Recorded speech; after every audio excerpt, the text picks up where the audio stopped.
वालेकुम व्यूअर्स, मैं हूं समीना पाशा। उम्मीद है आप लोग खैरियत से होंगे। व्यूअर्स, दो तीन खबरें हैं वैसे तो आपके साथ शेयर करने के लिए। ज़्यादातर खबरें ज़ाहिर है अदालती मामलात से जुड़ी हैं, लेकिन बुनियादी तौर पर मुझे समझ नहीं आ रही कि ये खबरें मैं आपके साथ क्या शेयर करूं। मतलब इसमें कुछ ऐसा नहीं है जो आपको मालूम ना हो या आप एक्सपेक्ट ना कर रहे हो। क्योंकि जिस तरह से एक ओपनली अब हर चीज़ हो रही है, उसमें किसी को भी, अगर आप किसी कोई भी ऐसा शख्स जिसके बारे में आप समझते हो कि शायद ये बहुत ज़्यादा इतनी नो हाव नहीं रखता आइन और कानून की, उससे भी अगर आप पूछ लेंगे तो वो भी आपको बता देगा कि मुल्क में क्या हो रहा है, अब कैसे नवाज शरीफ साहब की सज़ाएं ख़त्म होंगी, नाअहलियाँ ख़त्म होंगी, और किस तरह से इमरान खान के गिर्द शिकंजा पहले भी सख्त है, मज़ीद सख्त किया जाएगा और मज़ीद उन्हें सज़ाएं होंगी मुख्तलिफ़ केसेस में। तो अब ये बताना या प्रेडिक्ट करना किसी के लिए भी कोई मुश्किल काम नहीं है, क्योंकि इसकी वजह सिर्फ़ और सिर्फ एक है कि ये सब कुछ कोई आइन और कानून के मुताबिक तो हो नहीं रहा, कोई मेरिट के ऊपर तो फैसले हो नहीं रहे। ये सब एक समझौते का शाखसाना है जो इस वक्त हमारे सामने है, और ये समझौता वही है जिसका जिक्र बहुत पहले सामने आ चुका था कि लंदन प्लान में ये तमाम चीज़ें तयशुदा हैं और उसके तहत ही सब कुछ होना था, और वैसे वैसे वो होता चला जा रहा है। तो इसलिए अगर कोई इसमें हैरान होता है तो होता फिरे, मुझे तो कम अज़ कम कोई हैरानी नहीं होती। ना सिर्फ ये कि अदालतें रिलीफ देती चली जा रही हैं नवाज शरीफ को, और इस वक्त हमने देखा कि जो तोशा खाना केस है, आज उसकी समाअत थी, उसमें उनके जो दायमी वारंट थे, इश्तिहारी करार देने की कार्रवाई थी, वो सब ख़त्म कर दिया गया, और वारंट भी ख़त्म हो गए, इश्तिहारी करार देने का जो स्टेटस था वो भी ख़त्म हो गया, जो उनकी इस सिलसिले में कोई प्रॉपर्टी जब्त थी वो भी बहाल हो गई। तो सारे मामलात उनके उस तरफ तो ठीक हो गए। अब आ जाते हैं उस मामले की तरफ कि जिस केस में ये ऑलरेडी सज़ा याफ्ता हैं, और वो है जी एवनफील्ड केस, अल अज़ीज़िया केस। इस सिलसिले में अल अज़ीज़िया केस और एवनफील्ड के फैसलों के खिलाफ जो अपीलें दायर की गई थी उनको बहाल भी अभी करना है। फिर वो अपीलें बहाल होंगी, फिर उनके ऊपर समाअत होगी, फिर समाअत होगी तो उसके बाद कहीं जाकर वो बरियत का फैसला होगा। तो इस सारे प्रोसेस में कोई हफ्ता 10 दिन तो लग ही सकता है। तो इसका आसान तरीका ये किया गया है कि पंजाब हुकूमत ने ऑलरेडी जो इनको सज़ा इसमें सुनाई गई थी, अब ज़ाहिर हफ्ता 1 दिन भी तो उन्हें हफ्ता 10 दिन भी नहीं जेल में रखना मुअज़्ज़ज़ हमारे अगले वज़ीर आज़म नवाज शरीफ साहब, जो कि बग़ैर मुंतखब हुए वज़ीर आज़म होंगे, सिलेक्टेड वज़ीर आज़म। एग्जैक्टली जो अब मेरा ख्याल है कि सबको समझ आई ना कि सिलेक्शन होती क्या है और सिलेक्टेड कहते किसे हैं, वो अब मेरा ख्याल है सब अपनी आंखों से ज़्यादा समझ सकते हैं। पहले तो फिर भी कुछ लोग ये सोचते थे कि नहीं भाई सिलेक्शन है या नहीं है, लेकिन अब तो कोई किसी को इसमें वो नहीं रह जाएगा, किसी किस्म का ज़रा सा भी शायबा नहीं रह जाएगा कि सिलेक्शन किसे कहते हैं। तो बहरहाल जी, जो सिलेक्टेड वज़ीर आज़म हैं आपके नवाज शरीफ साहब, उनको जो है वो इतनी दिन जेल में तो नहीं रखना, ये तो तयशुदा। उन्होंने तो वहाँ पे डील की है कि भाई 1 मिनट भी जेल नहीं जाऊँगा, सीधी सीधी बात है। तो अब इसके लिए ये तरीकाकार अपनाया गया कि जो पंजाब हुकूमत है उसको उन्होंने एक रिक्वेस्ट कर दी कि जी मेरी सज़ा आप ख़त्म कर दें, और फिर हमने देखा कि जो पंजाब काबीना है उसने उनकी सज़ा मुअत्तल कर दी है। अब ये बड़ी दिलचस्प बात है कि पंजाब काबीना, जो कि ख़ुद एक गैर आइनी और गैर कानूनी काबीना है, जो कि ख़ुद एक निगरान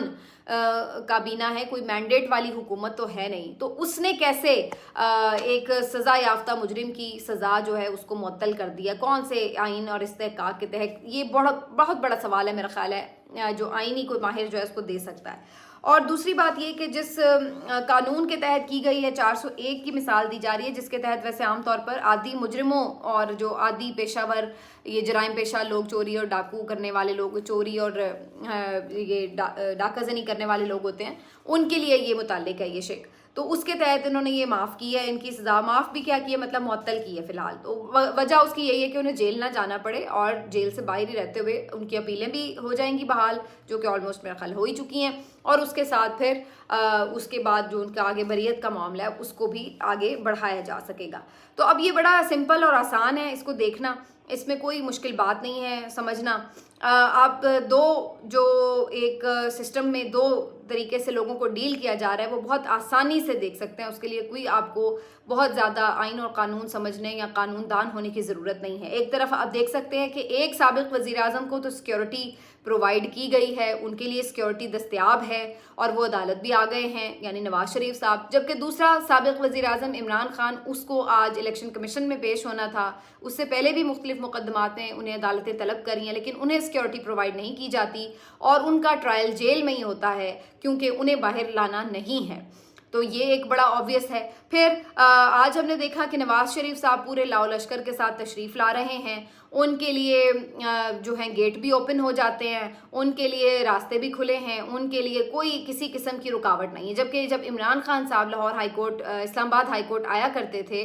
तो पहले तो उनके साथ जो कारकुनान उनसे इजहार यकजहती के लिए आते थे उन्हें जत्था कहा जाता था और कहा जाता था कि ये तो पता नहीं कोई मुजरिम लोग हैं जो आ गए हैं साथ। और फिर उनके ऊपर बगैर किसी वजह के, हालांकि वो पुरअमन होते थे, उनके ऊपर बगैर किसी वजह के आंसू गैस की शेलिंग शुरू हो जाती थी। उसके साथ साथ उनके ऊपर डंडे बरसाए जाते थे। इसके बाद उनके ऊपर गिरफ्तारियां होती थी, उनके ऊपर मुकदमात बना दिए जाते थे जो उनके साथ लोग आते थे। लेकिन आज नवाज शरीफ के साथ आने वाले लोगों के ऊपर किसी को कोई एतराज़ नहीं था कि ये क्यों साथ आए हैं, ये किस वजह से इनको रोका ना जाए, और इनको पूरा प्रोटोकॉल भी फ्राहम किया गया, किसी को बाहर जाने के लिए नहीं कहा गया। फिर हमने देखा कि इमरान खान साहब जब आए थे इस्लामाबाद हाई कोर्ट तो दरवाज़ा ही बंद कर दिया गया था और दरवाज़ा खोला नहीं जा रहा था और कहा गया था कि आप बाहर गाड़ी खड़ी करें और पैदल चल कर आएँ।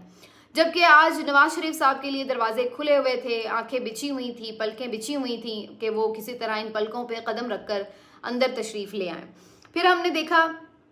कि किस तरीके से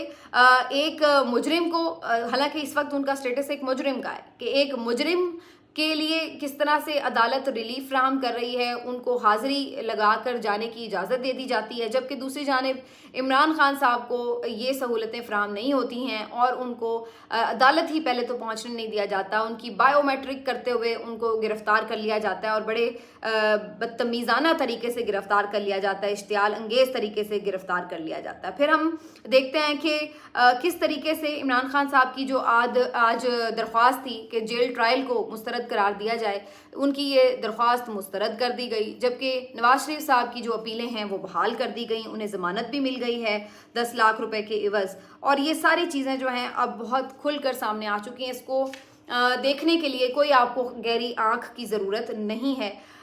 ये सब चीज़ें आप सिर्फ एक मायूसी देती हैं और आप ये सोचते हैं कि आपका जो सिस्टम है ये सिस्टम कहलाने का हकदार नहीं है,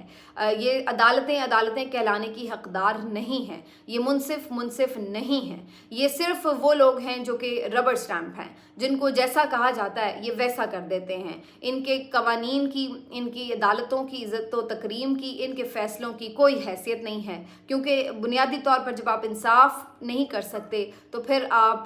कभी भी इज़्ज़त और तकरीम के मुस्तहिक भी नहीं करार दिए जा सकते। तो ये एक बड़ी सिंपल सी बात है। बाकी आ जाते हैं ज़रा नवाज शरीफ साहब की तरफ। जो नवाज शरीफ साहब को प्रोटोकॉल मिल रहा है, जिस तरीके से वो सब कर रहे हैं, तो मुझे तो ऑनेस्टली अब एक अंदाज़ा हो रहा था कि ये सब करवाने वाला कौन है वो तो सबको मालूम है। इसके पीछे किन का हाथ है, कौन से ताकतवर हैं जिन्होंने नवाज शरीफ के साथ डील करके उनके लिए सब कुछ आसान किया, वो सब जानते हैं। लेकिन चूँकि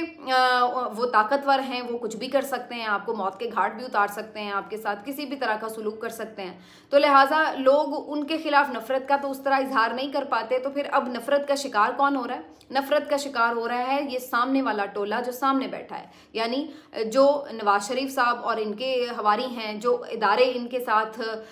इनकी कठपुतलियां बनकर जो कुछ इनके साथ कर रहे हैं, तो सारे नफरत का शिकार अब बुनियादी तौर पर ये लोग हो रहे हैं। तो मुझे तो लग रहा है कि नवाज शरीफ साहब से जैसे कोई बदला निकाला गया है कि जिस अंदाज से उनको लाए हैं डील करके और जिस तरीके से उनको ट्रीट किया जा रहा है, इससे तो लोगों में उनके खिलाफ नफरत और बढ़ रही है। लोग ये सोचने पर मजबूर हो रहे हैं कि जो आसिफ सईद खोसा साहब ने अपने फैसले में लिखा था इनके लिए कि सिसिलियन माफिया और गॉडफादर, कि किस तरह ये पूरे निज़ाम को अपने शिकंजों में जकड़ लेते हैं, पंजे उनमें गाड़ लेते हैं और फिर किस तरीके से जगह जगह से इनके मुलाजिम, इनके नौकर, इनके वफादार सर उठाते हैं और इनके लिए सहूलतें मुहैया करते हैं। तो ये बिल्कुल वैसी ही सूरत हाल नज़र आ रही है। अब अंदाज़ा हो रहा है कि आसिफ सईद खोसा साहब ने वो फैसला क्यों और किस तरह लिखा था, और उसके ऊपर बड़ी तनकीद भी हुई थी इन अल्फाज के ऊपर, लेकिन अब आप वो खुद अल्फाज आपने साबित भी किए हैं और अब इस सारी नफरत का शिकार खुद नवाज शरीफ साहब हो रहे हैं। और मुझे तो लग रहा है कि अभी तो उन्हें इस बात का इदराक नहीं है शायद, लेकिन जब इदराक होगा तो फिर बहुत देर हो चुकी होगी, क्योंकि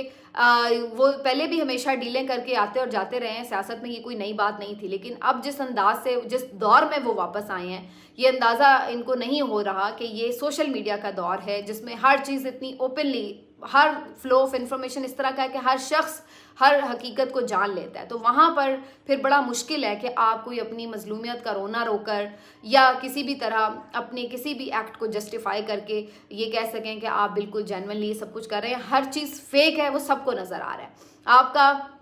बीमार होना, बीमार होकर जाना जाली था, आपका वापस आना जाली है, आपका इनकलाबी होना जाली था, आपका वापस मफाहमत का बयानिया बनाना जाली है, आपका रोना जाली है, आपके जो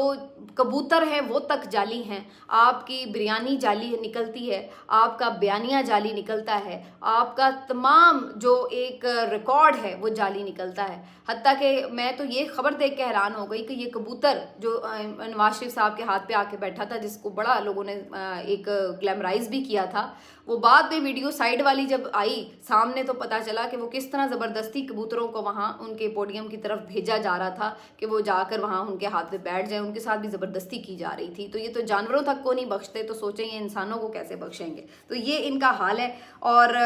अब आप इससे अंदाज़ा लगा लें कि ये जो लोग हैं ये किस कदर फेक लोग हैं और ये किस तरह से फेक सारे सिस्टम को बना देते हैं। अब सनम जावेद खान साहिबा के हवाले से भी ये खबर ले लें कि सनम जावेद के जो लॉयर हैं वो कल अतर काज़मी साहब के प्रोग्राम में ये इंकशाफ कर रहे थे कि सनम जावेद के हवाले से पुलिस वालों ने उनको ये कहा है, आला पुलिस अफसरों ने ये कहा है कि अब तो नवाज शरीफ साहब भी वापस आ चुके हैं, तो आप उनके साथ कोई बातचीत करें, सनम के वालिद से कहें तो कि उनसे रब्ता करें और कोई कॉल करवा दें ताकि आपकी भी जान छूटे और हमारी भी जान छूटे। अब आप अंदाज़ा लगा लें कि क्या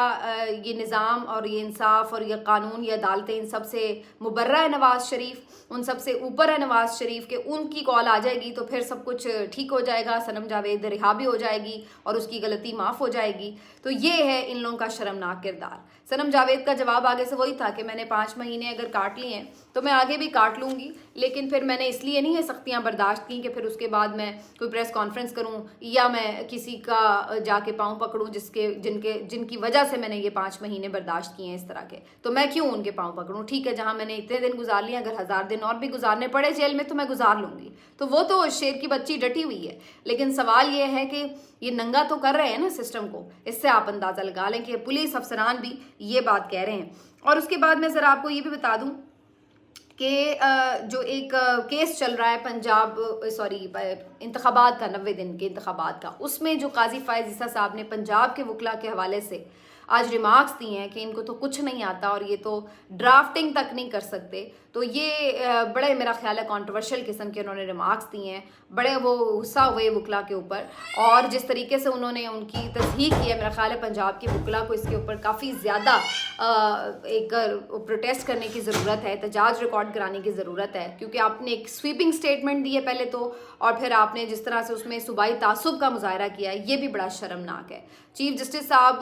के बारे में जो सुना था तो फिर भी कहीं ना कहीं सोचा जाता था कि शायद वो एक आला ज़र्फ़ के और बहुत कोई आइन और कानून के पासदार किस्म के चीफ जस्टिस हैं, लेकिन जो हालिया 1 महीना गुजरा है, सॉरी टू से, मुझे तो उन्होंने बहुत मायूस किया, उनकी शख्सियत ने भी और उनके फ़ैसलों ने भी। फ़ैसले तो चलिए ज़ाहिरी सी बात है अब बाकी जजेस के साथ मिलकर ही हैं, लेकिन जो उनकी शख्सियत अयां हुई है तो मेरा वो बुत बड़ी बुरी तरह से टूटा है, जो मैंने बाकी अपने कोर्ट रिपोर्टर्स को बनाते हुए देखा था कि पता नहीं काजी फायज़ ईसा साहब आइन और कानून के कितने बड़े चैम्पियन हैं, लेकिन मुझे तो वो अपनी गुफ्तगू से, अपने रिमार्क से कोई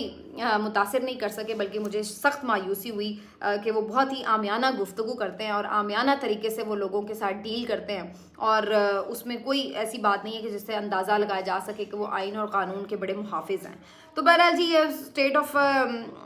है सिचुएशंस जो आपके सामने हमने रख दी हैं, और इस सारे मामले में अब इससे अंदाज़ा लगाना तो कोई मुश्किल नहीं है कि आगे क्या होने जा रहा है क्या नहीं, लेकिन एक बात तो तयशुदा है कि जो निज़ाम है वो बुरी तरह से एक्सपोज हो चुका है, और अब इस निज़ाम का जो